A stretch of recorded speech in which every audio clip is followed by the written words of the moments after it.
Hola, ¿qué tal? ¿Cómo estás? Comment ça va les amis? Aujourd'hui, je suis dans le Nord-Isère, c'est ça qu'on dit? Exactement. C'est bien dit. Donc, je suis venu ici aux Avenières dans l'Isère, puisque je suis un adhérent synertiel, moi-même adhérent synertiel. C'est mon tour de France des adhérents synertiels. Et d'ailleurs, on parlera évidemment au cours de cet entretien, des avantages de ce réseau synertiel. Oui. On fera un petit tour là-dessus. Donc, un peu loin de la maison, un peu loin de Toulouse. Je suis donc dans une entreprise du groupe Synertiel qui s'appelle Sésame. Et Sésame, je vous le donne en mille, qu'est-ce qu'ils font? Des portes et fenêtres. Sans innovation. Sésame, ouvre-toi, c'est ça?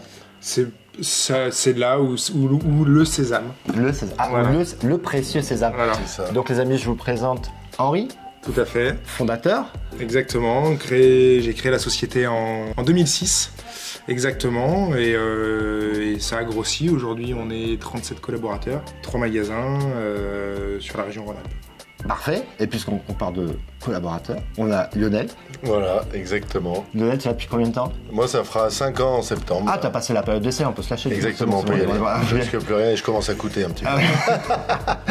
Et là, ça va être super intéressant parce que j'ai découvert donc Henri et Lionel et je trouve qu'il y a une relation très intéressante et dont je parle pas assez souvent sur la chaîne. C'est la relation entre le patron et le salarié et c'est ce qu'on va aborder dans cette vidéo. Bien sûr, on va faire le tour également de leurs passions parce qu'ils ont des passions qui sont assez intéressantes et on va voir comment ils arrivent à conjuguer leur passion et le job, hein, parce qu'évidemment, il faut faire le boulot, qu'on soit chef d'entreprise ou qu'on ait des responsabilités en tant que salarié. Et on va voir également, voilà, c'est ça, c'est la relation qu'il faut avoir entre le salarié et l'employeur, parce qu'aujourd'hui, je vois trop d'artisans qui disent oui, moi, je n'ose pas embaucher parce que les salariés, ça vaut rien et tout ça. Donc, en fait, on va avoir les témoignages de Lionel et Henri.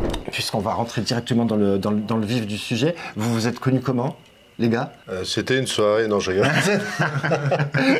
Non, alors Henri, qui est le gérant de la société, a démarré sur Sésame Annecy. Et moi j'étais représentant régional pour un fabricant de menuiserie. Donc tu étais un de ses fournisseurs? C'était mon client, voilà, D'accord. un de mes plus gros clients. Ouais. Donc on se voyait de façon assez régulière pour du B2B quoi. Ouais.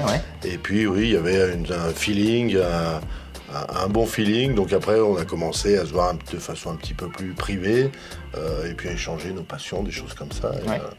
Et du coup, un jour t'as dit pourquoi tu n'aimerais pas bosser chez moi? Et un jour, alors je lui ai pas dit comme ça parce que je pouvais pas me permettre de le dire comme ça, mais Ouais. je lui ai, en discutant, c'est venu très naturellement de l'envie de vouloir travailler ensemble et de partager notre travail et voilà, qui rentre dans la famille Sésame et continue à grossir autour de Lionel et du reste. Du coup, tu as quitté ton job Ouais. et pour venir donc Exactement. bosser chez Henri. Ouais. Mais s'il avait été mauvais, du coup, tu l'aurais foutu dehors et il aurait quitté son job pour rien. Exactement, mais Ah, je c'est- savais c'est qu'il un allait risque. être bon. Ouais. Ok, pourquoi? Parce qu'en fait, tu savais le poste que tu voulais, donc tu avais clairement défini le profil. Parce qu'en fait, dans ton entreprise, aujourd'hui, il y a plusieurs agences, hein, on en a parlé. Donc, Lionel, il y a d'autres Lionel dans l'entreprise, c'est Lionel numéro 1, il y a numéro 2. Donc, il y a d'autres personnes qui ont les mêmes responsabilités dans les autres agences. Donc, tu savais déjà quel était le profil du poste, c'est-à-dire, je sais qu'il va cadrer avec le profil du poste, ou c'est en le voyant que tu t'es dit, moi, je suis sûr qu'avec ce profil-là, il va pouvoir savoir faire ça. C'est un petit peu les deux au final, Ouais. hein. C'est les deux qui se recoupent, ça veut dire que je savais qu'avec avec Lionel, ce que je voulais dégager au niveau politique dans le groupe Sésame, ça allait matcher parce que c'est quelqu'un qui est à l'écoute, qui aime l'humain tout simplement. Et c'est des personnes comme ça que je recherche et je savais que c'était un bon vendeur parce qu'il me vendait des fenêtres bien assez chères. Donc je savais que ça pouvait fonctionner dans le temps. Et du coup, après, lors de ton recrutement, tu as eu une période d'essai ou quelque chose comme ça? Tu avais la pression, tu avais le stress? Alors la pression, on a toujours la pression quand on quitte un job dans lequel on est confortable et pour découvrir un autre métier. Moi j'ai toujours fait du B2B, là c'était du B2C, Ouais. j'ai très peu managé, là fallait manager, mais en même temps il y avait toute une structure qui était là pour soutenir et pour lancer j'étais pas tout seul, parce qu'Henri on a créé ensemble tout le magasin, hein. On a tombé les cloisons, on a évacué, on a installé, on a vraiment créé le bébé ici ensemble et l'après-midi on partait au commerce ensemble, donc j'étais pas lâché tout seul, donc il y avait une certaine pression, parce que quand on a la volonté de bien faire et de pas décevoir, oui, il y a une pression, mais à côté de ça, encore une fois, comme il y avait une vraie histoire d'homme et d'humain, il n'y avait pas de pression négative. C'est une impression plutôt positive qui était en place. On sent que c'est une valeur forte de l'entreprise, cet humain et cette passion. C'est certainement d'ailleurs la raison pour laquelle on fait partie du même réseau. Réseau Synertia qui a effectivement des valeurs fortes. Et tu as dit quelque chose d'important et que je souligne et je pense qu'il faut retenir, c'est que le matin vous bossiez là et l'après-midi il était avec toi au commerce. Et très souvent les gars, quand on est artisan, quand on a son entreprise et qu'on prend un nouveau collaborateur, on passe à côté de cette phase d'accompagnement du nouveau collaborateur. On se dit si je l'ai embauché pour ce poste-là, il doit savoir faire ou c'est son boulot, il doit savoir faire. C'est une erreur. Il y a vraiment une partie accompagnement au départ et si on n'est pas là pour accompagner et lancer le collaborateur, on risque d'aller dans le mur. Je pense que tu vas pas... Évidemment, c'est l'accompagnement, c'est la clé de la réussite. Et évidemment, on ne peut pas accompagner pendant des années, mais on est toujours là. Le but, nous, dans notre relation, on s'appelle tous les jours. Encore aujourd'hui, même au bout de 5 ans. Ça veut dire que dès qu'il y en a un de nous deux qui a un besoin, parce que ça marche dans les deux sens aussi, on s'apporte mutuellement les choses, on doit pouvoir s'appeler, on doit pouvoir avoir confiance en l'autre, et ça doit continuer comme ça en permanence. Par de la communication, beaucoup de communication. Énormément de communication, c'est-à-dire qu'on travaille très peu en réunion.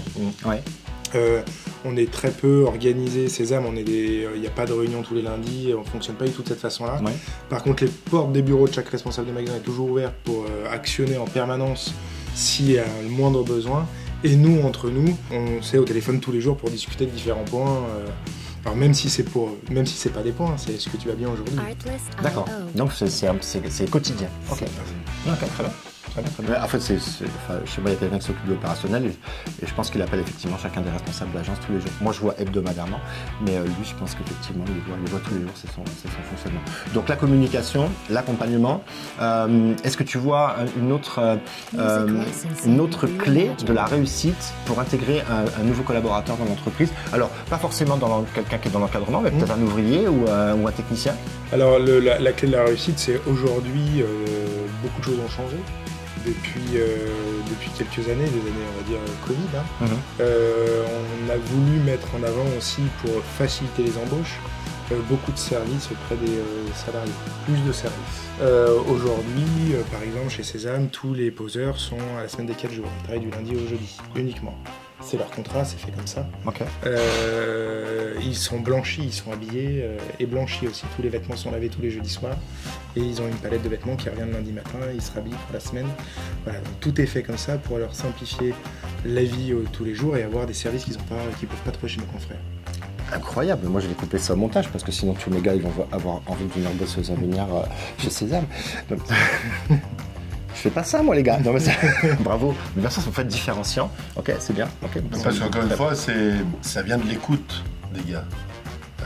La semaine des 4 jours, c'est venu d'un rythme de travail assez soutenu. On a senti que les gars commençaient à souffrir un petit peu de certaines périodes. Leur besoin aussi d'équilibre vie privée, vie pro. Et puis rien que le côté vêtements, c'est au café le matin, le gars qui dit « Ah, attends les gars, moi la vis, machin que j'ai oublié dans ma poche, ma femme elle m'a tué, ça m'a flingué ma machine à laver. Moi je fais remonter ça de façon très naturelle à Henri au téléphone, il me dit « Attends, on réfléchit à des trucs, parce qu'avec le silicone, les vis, le machin. » Et puis l'idée est partie de là, il a creusé, puis après il nous a dit « Maintenant on met ça en place pour les gars. » Du coup tu l'as démocratisé dans toutes les agences.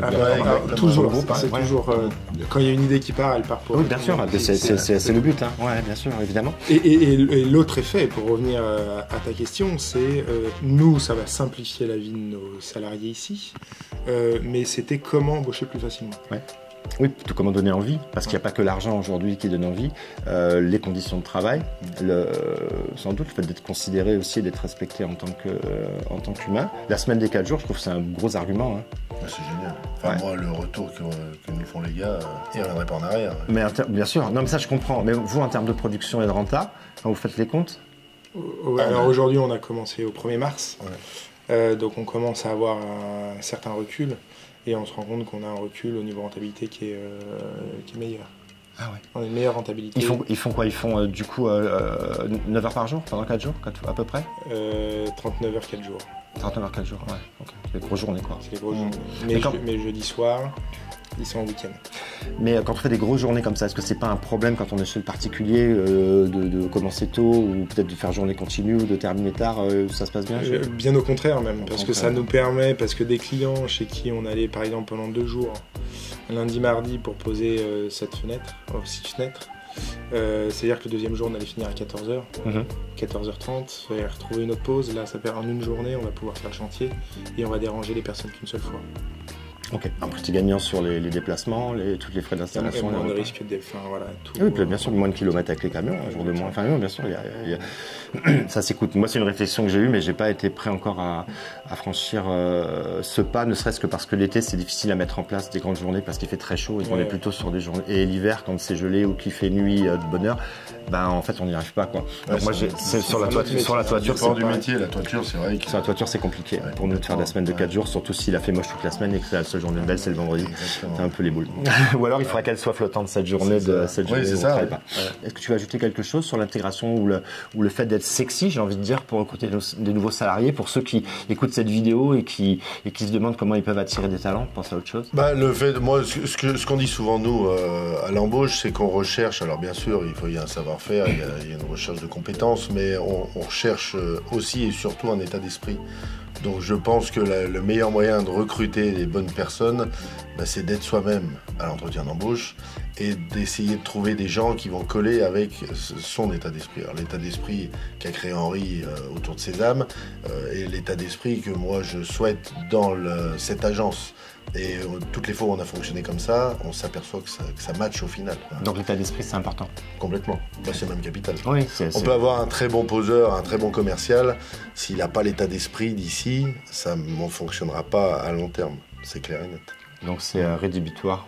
Si c'est pas le bon mindset, faut pas. Oui, faut pas. Et ni pour l'un ni pour l'autre. Oui, bien sûr. C'est ni bon pour le salarié, ni bon pour le manager, ni bon pour le gérant, parce qu'au final, tout le monde croit bien fonctionner, mais il n'y a pas un bon fond. S'il n'y a pas de bon fond, on passe tellement de temps au boulot qu'il faut être bien.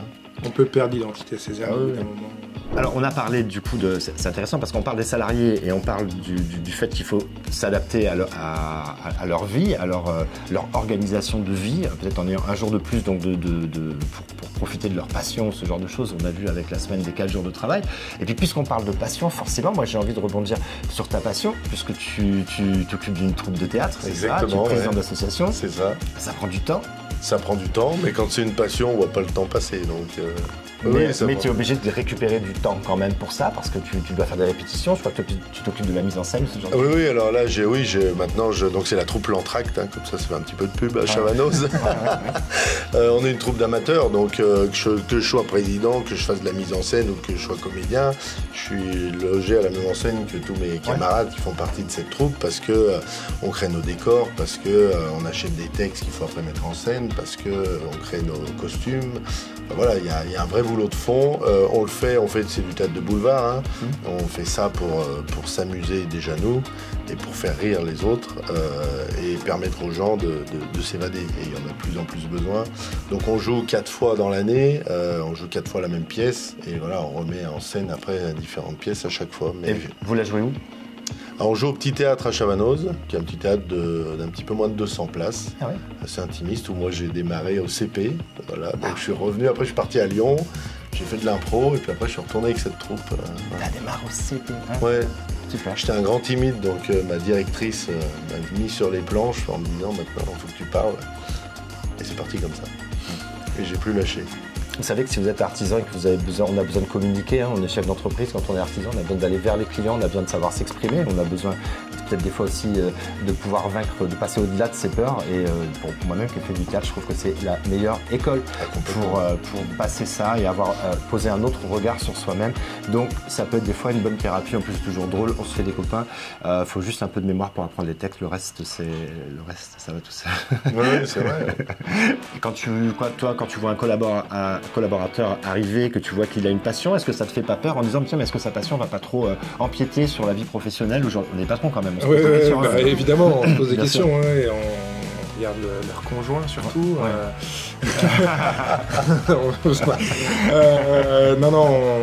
Évidemment, leur passion, au contraire, leur passion, c'est important qu'ils aient des passions.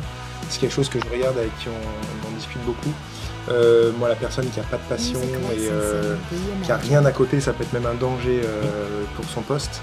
Parce qu'ils ont des postes à grosse responsabilité et ils ont besoin d'aller un peu souffler et de faire ressortir un petit peu tout ce qu'ils prennent la journée.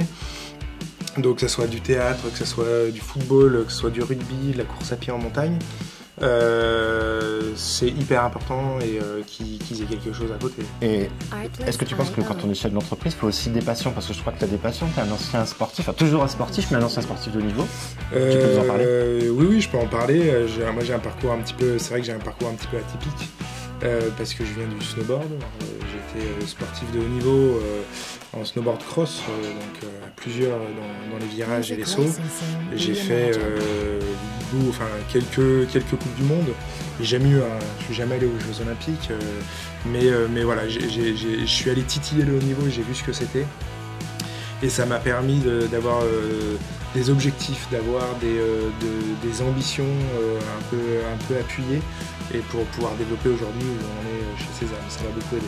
Ça t'a aidé, ce mindset en fait, cette mentalité ou cet état d'esprit de sportif, de compétiteur. Exactement. Et c'est vrai que quand on monte sa boîte, il faut l'esprit de compétition. Il faut un esprit de compétition, il faut un esprit où quand on fait de la compétition à haut niveau, et tous les sportifs de très haut niveau le diront, on a quand même plus souvent des défaites que des victoires. Ouais, c'est vrai. Et quand on monte une société, c'est pas toujours rose. Souvent, on prend une défaite et hop, on recrée un étage, et hop, on redescend et on remonte. Et on construit ça. Et on se le dit souvent, on construit ça comme une maison, une entreprise. Ouais. On commence par le bas et on monte. Et le sport de haut niveau, c'est la même chose. Aujourd'hui, tu continues à faire du sport en tant que passionné, on en a parlé. Est-ce que tu penses que c'est un moteur quand on est chef d'entreprise que de pouvoir avoir des passions comme ça qui nécessitent, on va être très clair, on est entre chefs d'entreprise, qui nécessitent d'avoir du temps pour les pratiquer et de l'argent parce qu'elles ne sont pas toujours un cadeau quand même. En tout cas pour moi, c'est indispensable si je veux être bienveillant et pouvoir réfléchir correctement au travail. J'en connais d'autres qui font pas du tout de sport, ça fonctionne très bien. Bien sûr. Mais en tout cas, de mon côté, si je prends pas du temps entre midi et 2 pour aller courir dans la montagne, au bout d'une semaine ou deux, je vais avoir un manque. Et eux, ils vont le ressentir à un moment ou à un autre aussi. Ils vont peut-être me dire va courir. T'es tendu, va courir maintenant. Il court. Il faut qu'il court, vas-y, cours. Cours, Forest. Synertiel. Depuis combien de temps adhérent Synertiel? Alors très drôle Synertiel, parce que Synertiel, on fait partie des premiers adhérents Synertiel. En 2007, quand Synertiel a été créé. D'accord, c'est Bleu Ciel. C'était à l'époque Bleu Ciel. Synertiel, les premières réunions qui avaient lieu, on n'était pas très nombreux. Ouais. Et on a créé ça avec Annecy on était dans le premier, le Synertiel numéro 1, on va dire. Ah ouais. Et voilà, et après, il y a eu des réseaux, des choses, ça s'est progressivement arrêté avec le magasin Annecy. Et après, quand on a recréé ce groupe et le magasin des Avenirs, on a retoqué chez Synertiel. Ouais. Et le Synertiel numéro 2 est bien mieux que le Synertiel numéro 1, parce que ça a changé, c'est beaucoup plus structuré. Ouais. On a beaucoup d'avantages qu'on n'avait pas avant, avec des offres par exemple pour des véhicules, des offres pour du matériel de travail. On a beaucoup de choses qu'on n'avait pas avant, et puis surtout ça permet pour Lionel, mais il en parlera mieux que moi, de créer un réseau autour de ça sur le Nord-Isère. Et d'échanger du business, c'est ça? Exactement. Entre adhérents? Oui, exactement. Alors, quand moi j'ai découvert un petit peu le réseau, j'avais moins cette visibilité gérant. Oui. Je me disais, c'est bien, son réseau, il va mieux acheter, tant mieux, mais voilà, ça ouvre pas mal de choses. Et puis, Marie-Laure, qui s'occupe de notre secteur, est venue nous voir et m'a présenté le package un petit peu Synertiel. Oui. Et dedans, je me suis dit, oh là, mais attends, il y a un tiroir qui m'intéresse, c'est le Cercle Confort Habitat. Oui. Et le Cercle Confort Habitat, donc effectivement, c'est un regroupement d'artisans qu'il faut créer, et qui permet après d'échanger du business. Alors pas que du business, parce qu'il y a aussi ce côté, encore une fois, de l'humain, où on s'accompagne, on s'entraide, il y a des coups durs. Nous, on a créé le Cercle Confort Habitat juste avant le Covid. Donc après le confinement, comment on s'en sort, comment on relance les équipes, qui a du gel, qui a du masque, qui a machin. Donc ça a créé vraiment une espèce de noyau dur. Donc moi je suis pilote du Cercle Confort Habitat du Nord-Isère. On a maintenant 10 entreprises. Ouais. Et voilà, et ça fonctionne bien. Effectivement, il y a de l'échange business, et tant mieux, c'est ce qui fait partie maintenant de notre commerce sur l'agence, il y a une grosse partie de ça. Ouais. Et puis il y a toujours ce côté convivial et d'entraide entre artisans qui est aussi bien confortable pour nous que pour le particulier. Oui, parce que c'est tout la problématique du métier d'artisan, c'est qu'on est seul. On est seul, ouais. Très souvent, les seules relations qu'on va avoir avec des gens qui ne sont pas nos clients, bah, c'est nos fournisseurs, justement. Ouais, D'où la relation qui est souvent très importante entre l'artisan et le fournisseur, parce que c'est pas son seul ami, mais des fois presque, parce que c'est des gens avec qui on a une relation particulière, déjà d'entraide. Hein. Ouais, c'est clair. Et aujourd'hui, sur le, donc toi, tu es pilote de CCH, tu as créé le CCH. Du coup, vous cherchez d'autres entreprises où vous êtes complet avec 10? Alors on n'est pas complet. D'ailleurs, on est 10. Il y a un 11e qui est en cours d'intégration, qui est un plaquiste peintre. Ouais. Après, il y a toujours des métiers qui sont ouverts. Le principe du cercle confort habitat, c'est d'avoir une entreprise qui représente un métier. C'est-à-dire qu'il ne peut pas y avoir de menuisier, il ne peut pas y avoir de... Voilà. Donc là, on est un certain groupe. La vie d'un groupe, c'est toujours pareil. Ça démarre des fois assez fort, et puis après, ça vivote. Et puis des fois, il y a comme une entreprise, hein, il y a des sortes de creux, donc il faut redynamiser. La chance que j'ai, c'est comme je disais, il y a un certain noyau dur au sein de ce cercle confort habitat qui fait qu'il y en a toujours un qui relance la machine à un moment. Et on est toujours à la recherche, effectivement, d'entreprises. On peut être un cercle confort habitat assez conséquent. Hein. En tout cas, moi, ce que je retiens de cet échange et de cette découverte et de cette discussion à trois, c'est cette relation particulière, je trouve, qu'il y a entre vous deux, entre donc le patron et son employé, qui quand même, tu as un peu un job de patron dans cette boîte aussi, donc tu patronnes ton agence, hein, c'est ça, quelque part, en tant que responsable. Alors oui, je patronne la patronne. C'est moi la patronne. La chance que j'ai, c'est que, alors je disais, au lancement, il m'a toujours accompagné, et Henri m'accompagne toujours, et puis je suis chez lui. Ouais. Mais par contre, il m'a toujours laissé faire et driver comme si c'était ma boutique. Et je m'y suis toujours cru. C'est-à-dire, et je m'y crois encore. Hein, moi, là, je me balade, je fais partie de... Enfin, mes gamins font du foot aux Amiens, on m'appelle Sésame, j'ai pas de prénom. Ah oui, c'est Sésame, c'est le gars Sésame, ah bah lui c'est Sésame. Ici, je suis Sésame. Et c'est ancré. Donc bien sûr que pour moi, ici, c'est comme si c'était ma boutique. Ah, c'est clair. Voilà, j'y mets l'investissement qui va avec, sans avoir les problèmes. Oui, t'en as, mais c'est pas... Il y en a, mais j'ai pas les plus gros. Eh bien, j'aime bien ce témoignage pour terminer, parce qu'en fait, vous voyez, souvent quand on doit embaucher, on entend trop souvent dire que les salariés, c'est des problèmes, que les gens n'ont pas envie de travailler, qu'ils ne sont pas investis. Ben, je pense que là, tu vas être d'accord avec moi, on a un beau témoignage sur le fait qu'effectivement, aujourd'hui, bien sûr qu'il y a des gens qui sont investis chez les salariés, bien sûr qu'il y a des gens qui ont envie de se réaliser, et en plus l'entreprise est un bon moyen de permettre à des gens de se réaliser. Je pense qu'ils nous le rendent bien. Donc les salariés sont pour moi une solution dans l'entreprise et pas un problème, et je pense qu'on est trois à partager ça autour de cette table. Les gars, merci pour ce moment de partage. Merci à toi. Bon vent, bonne continuation, et bon succès à Sésame, et bon succès à toi chez Sésame. Oui, merci beaucoup. Bien sûr. Merci. Allez, à bientôt la semaine prochaine pour une nouvelle vidéo. Bye bye.